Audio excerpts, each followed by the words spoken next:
আসসালামু আলাইকুম, welcome back to cloud loss YouTube channel everyone. আজকে মডিউল 5 এর যে হ্যান্ডসনটা করবো সেটা হচ্ছে how to Amazon RDS backup and restore, so ensure data protection and recovery. So overall হচ্ছে যে আমরা অলরেডি দেখেছি কীভাবে আরডিএস ক্রিয়েট করতে হয়, কানেক্ট করতে হয়।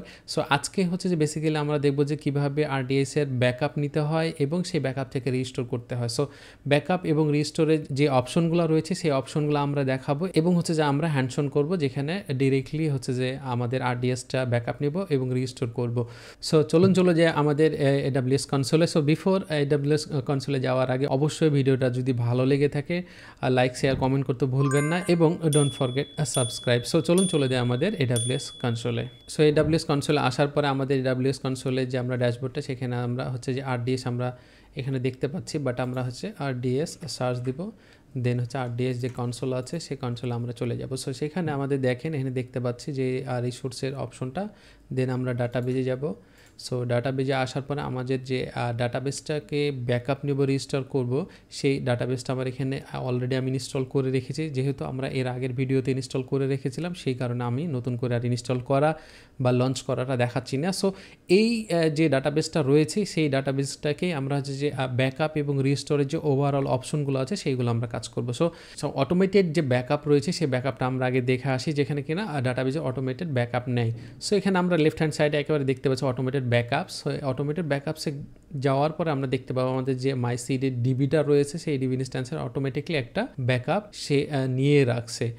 সো ফার্স্ট অফ অল হচ্ছে যে আমরা অটোমেটেড ব্যাকআপ নিয়ে কথা বলতেছি, যেখানে কিনা আমার সিস্টেম অটোমেটিকলি ব্যাকআপ নিয়েছে এবং এই ব্যাকআপ থেকে কীভাবে রিস্টোর করা যায় ডাটাবেসটা সেইটা আমরা দেখবো। সেক্ষেত্রে আমরা যদি ডাটাবেসটা আমরা সিলেক্ট করে নিই এবং হচ্ছে যে দেখেন এখানে অ্যাকশন রয়েছে। সো অ্যাকশনে যাওয়ার পর আমরা দেখতে পাচ্ছি যে restore to point in time.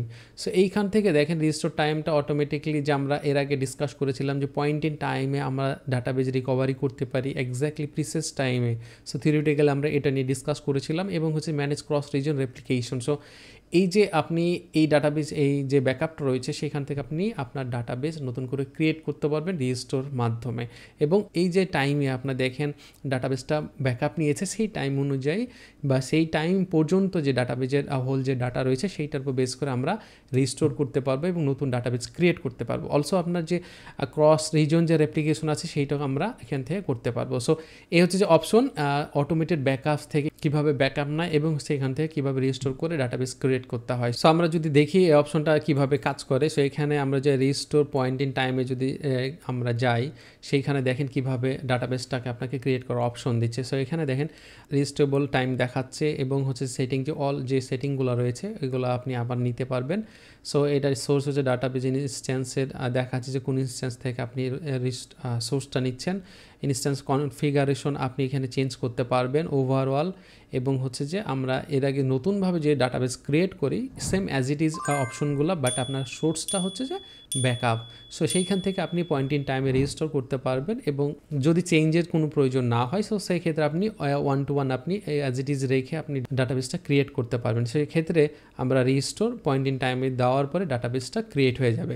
So এখানে আমরা হচ্ছে ক্যান্সেল করবো এবং হচ্ছে যে অ্যানাদার যে অপশন রয়েছে সেইটা দেখবো। সেক্ষেত্রে দেখেন ম্যানেজ ক্রস রিজন রেপ্লিকেশন, সেইখানে দেখেন দেখা যে সোর্স ডাটাবেজ আমার দেখাচ্ছে এবং ব্যাকআপ যে রেপ্লিকেশন আছে enable replication in another AWS reason, আপনাকে এটা অ্যানাবল করে নিতে হবে। সে অ্যানাবল করে নেওয়ার পরে আপনার এখানে ডাটাবেজের ডেস্টিনেশন রয়েছে সেই ডেস্টিনেশন অ্যাভেলেবল আসবে, সেইটা দেখে আপনি অ্যাভেলেবল করে নিতে পারবেন যে রিজনে আপনার ডিমান্ড করে আপনার অ্যাপ্লিকেশন বা হচ্ছে যে আপনি যেখানে চান। সো সেই অনুযায়ী হচ্ছে যেখানে আমরা রিজন সিলেক্ট করে দিতে পারবো অ্যান্ড দেন হচ্ছে যে এই রেপ্লিকেশন যে ব্যাকআপ যে রিটেনশনটা অলরেডি আমরা এই অপশনটা আমরা এর কিছুক্ষণ পরে আমরা দেখবো এটা নিয়ে ওভারঅল। অ্যান্ড হচ্ছে যে AWS KMS যেটা কিনা এনক্রিপশনের জন্য ইউজ হয়ে থাকে। এবং সো এই যে অপশনগুলো দেখানোর পরে জাস্ট আপনি সেভ দেওয়ার পরে সেভ হয়ে যাবে। সো আমরা এটা ক্যান্সেল করে দিচ্ছি। সো আমরা এই মুহূর্তে দেখতে পাচ্ছি যে আমরা যে অটোমেটেড যে ব্যাকআপের যে অপশনটা এই অপশন থেকে কীভাবে পয়েন্ট ইন টাইমে রিকভারি করতে হয় বা রিস্টোর করতে হয় সেটা দেখলাম। সো এই প্রসেসটা আরেকটা অপশন থেকে করা যায় সেটা এখন আমরা দেখবো। সো আমরা এইখান থেকে অটোমেটেড যেহেতু ব্যাকআপ থেকে আমরা এসেছিলাম এই অপশনে পয়েন্ট ইন টাইমে রিস্টোরে, সো আমরা আবার ড্যাশবোর্ডে যাব যেখানে কিনা আমরা এই অপশন থেকে দেখতে পাচ্ছি যেখানে আপনার হচ্ছে ডাটাবেসটা সিলেক্ট করবেন এবং অ্যাকশন যে হচ্ছে সেই অ্যাকশনে গিয়ে আপনি রিস্টোর পয়েন্ট ইন টাইমে যে রিকভারি আছে সেই রিকভারিতে আপনি যেতে পারবেন। আমি যদি সেখানে ক্লিক করি অ্যাজ ইট ইজ যে আপনি একটু আগে যে ইন্টারফেস থেকে কাজ করলেন সেই ইন্টারফেসে আপনাকে নিয়ে যাবে এবং আপনার রিকোয়ার্ড অনুযায়ী আপনার ডাটাবেসটাকে আপনি কনফিগার করে মডিফাই করে রিস্টোর করতে পারবেন আপনার নতুন আপনার ব্যাকআপ থেকে। সো এই হচ্ছে যে অটোমেটেড ব্যাকআপের ওভারঅল এবং হচ্ছে যে আমরা নেক্সট যে অপশন আছে সেই অপশনটা দেখব যেখানে কিনা হচ্ছে যে ডাটাবেজের স্ন্যাপশট। ডাটাবেসটাকে আমরা সিলেক্ট করে নিব অ্যান্ড হচ্ছে যে অ্যাকশনে যাব। সো অ্যাকশনে যাওয়ার পর আমরা ঠিক দেখতে পাচ্ছি যে টেক স্ন্যাপশট। সো আমরা ম্যানুয়ালি স্ন্যাপশট নিয়ে আমরা ব্যাকআপ নিব এবং সেই ব্যাকআপ থেকে আমরা ডাটাবেজ রিস্টোর করবো। সো ফার্স্টে আমরা টেক স্ন্যাপশট নিই। সো আপনি হচ্ছে যেখানে ডিবি ইনস্ট্যান্স ডিবি ক্লাস্টার দিয়ে আপনি ডিবি ক্লাস্টারে সিলেক্ট করে এবং হচ্ছে স্ন্যাপশট নিতে পারবেন। সো আমরা হচ্ছে ডিবি ইনস্ট্যান্স নিব। সো ডিবি ইনস্ট্যান্স নেওয়ার জন্য যে আমাদের যে মাই সিডি ডিবিটা রয়েছে আমরা স্ন্যাপশটের একটা নেম দিই মাই সিডি ডিবি স্ন্যাপ। আমি এটা নেম দিয়ে দিলাম বা নাম্বার 1 দিয়ে দিলাম আমি আইডেন্টিফিকেশনের জন্য। সো এটা আমরা স্ন্যাপশটে দেবো টেক স্ন্যাপশট। দেন হচ্ছে যে আপনার ক্রিয়েটিং স্ন্যাপশট হচ্ছে যেটা কিনা নতুন করে আমি নেম দিলাম। সো আমার এখানে ম্যানুয়াল যে স্ন্যাপশটের যে পোর্শন রয়েছে বা কনসোল রয়েছে সেখানে আমরা দেখতে পাচ্ছি। সো সেই স্ন্যাপশটের আমি নেমটা দেখতে পাচ্ছি। সো এখানে ক্রিয়েট হচ্ছে, ক্রিয়েট হওয়ার পরে যখন স্ট্যাটাস অ্যাভেলেবল হবে তখন আমরা এটাকে নিয়ে আমরা নতুন ডাটাবেজ রিস্টোর করে ক্রিয়েট করবো। সো এই মুহূর্তে আপনাদের অ্যাটেনশন নিয়ে আমি বলতেছি আমার এই ভিডিওগুলো আমার এই চ্যানেলের যে হ্যান্ডস অন থিওরিটিক্যাল যে ডিসকাশন এই ভিডিওগুলো আপনাদের কতটা ভালো লাগতেছে বা কোনো কোশ্চিন আছে কিনা বা কোথায় কোথায় ইমপ্রুভ করলে বেটার হয় অবশ্যই কমেন্ট সেকশনে কমেন্ট করে আমাকে জানাবেন যাতে করে আমি বেটার কিছু করতে পারি। সেই ক্ষেত্রে আপনাদের হচ্ছে যে এই কমেন্টগুলো আমাকে ইন্সপায়ার করবে এবং হচ্ছে যে সেটা করতে আমাদের হেল্প করবে। সো ডেফিনেটলি কমেন্ট সেকশনে কমেন্ট করবেন কেমন লাগতেছে ভিডিওগুলো। সো আমাদের রিফ্রেশ দেওয়ার পরে দেখেন আমাদের স্ন্যাপশটটা অ্যাভেলেবল হয়ে গেছে। সো আমরা এই স্ন্যাপশট দিয়ে এখন হচ্ছে নেক্সট স্টেপে যাব যেখানে কিনা আপনাদের বা ডাটাবেস ক্রিয়েট করবে। সো এখন অবশ্যই অ্যাভেলেবল হওয়ার পরে সাকসেসফুলি ক্রিয়েটেড স্ন্যাপশট আপনার নেমিং সহ দেখাবে। সো ডিটেলস আমরা এখানে দেখতেই পাচ্ছি। সো এই মুহূর্তে দেখেন আমরা জাস্ট স্ন্যাপশটটাকে সিলেক্ট করব অ্যান্ড দেন হচ্ছে যে অ্যাকশনে যাব।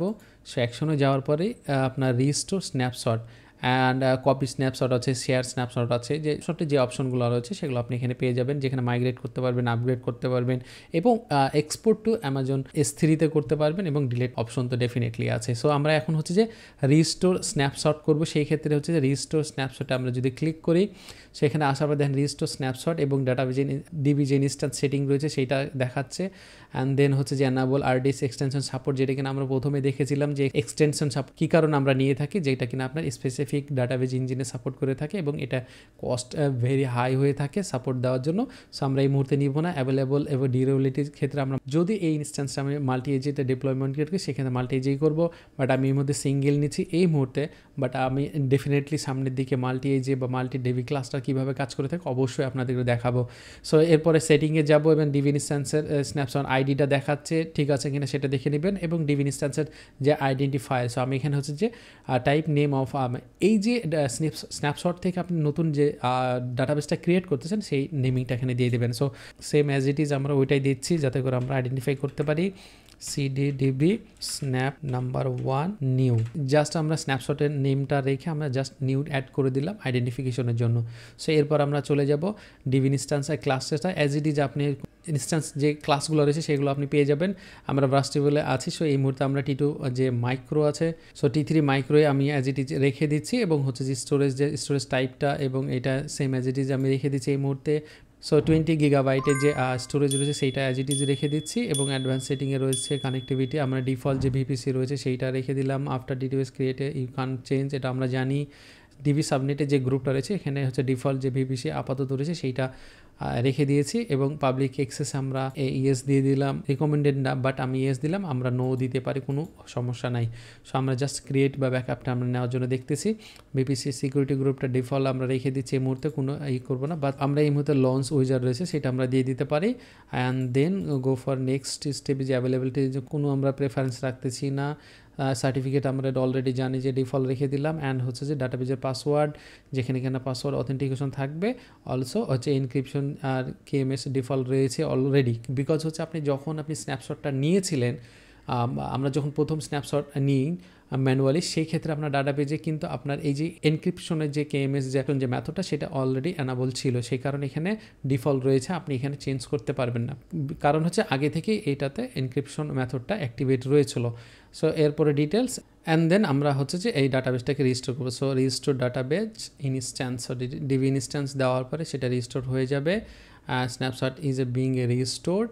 সো সেইখান থেকে আমরা ডাটাবেজের ড্যাশবোর্ডে রয়েছি এবং দেখেন আগের যে আমাদের মাইসিডিডিবি যে ডাটাবেসটা রয়েছে তার সাথে সাথে এখানে আমাদের মাইসিডিডিবি স্ন্যাপ ওয়ান নিউ যে ডাটাবেসটা সেইটা ক্রিয়েট হয়ে যাচ্ছে ফ্রম আপনার স্ন্যাপশট থেকে। সো কীভাবে স্ন্যাপশট নিয়ে ম্যানুয়াল ব্যাকআপ নিতে হয় এবং সেখান থেকে কীভাবে রিস্টোর করতে হয় সেটা আমরা এখানে দেখতে পাচ্ছি। সো অলরেডি এটা ক্রিয়েট হবে এবং হচ্ছে যে এটা অ্যাভেলেবল হয়ে যাবে। সো এই হচ্ছে যে ওভারঅল কীভাবে ডাটাবেজ ইনস্ট্যান্সের আপনার ব্যাকআপ নিতে হয় এবং সেই ব্যাকআপ থেকে কীভাবে নতুন করে রিস্টোর করে ডাটাবেস ক্রিয়েট করতে হয় সেই অপশনগুলো আমরা দেখে নিলাম। আমরা আবার যদি রিক্যাপ করি, সেখানে নাম্বার 1 সিস্টেম অটোমেটিকলি যে ব্যাকআপ নেয় সেই ব্যাকআপ থেকে কীভাবে পয়েন্ট ইন টাইমে আমরা রিস্টোর করতে পারি ডাটাবেস, এটা হচ্ছে ফার্স্ট অপশন। সেকেন্ড অপশন হচ্ছে যে আমরা কীভাবে ম্যানুয়াল স্ন্যাপশট নিতে পারি, সেই স্ন্যাপশট থেকে কীভাবে ডাটাবেস আমরা নতুন করে ক্রিয়েট করতে পারি সেইটা আমরা দেখলাম। সো এই ওভারঅল যে প্রসেস বা হচ্ছে যে স্টেপসে যদি কোনো আপনার কোশ্চিন থাকে বা কোনো কিছু জানার থাকে বা জানানো থাকে ডেফিনেটলি কমেন্ট সেকশনে কমেন্ট করে জানাবেন।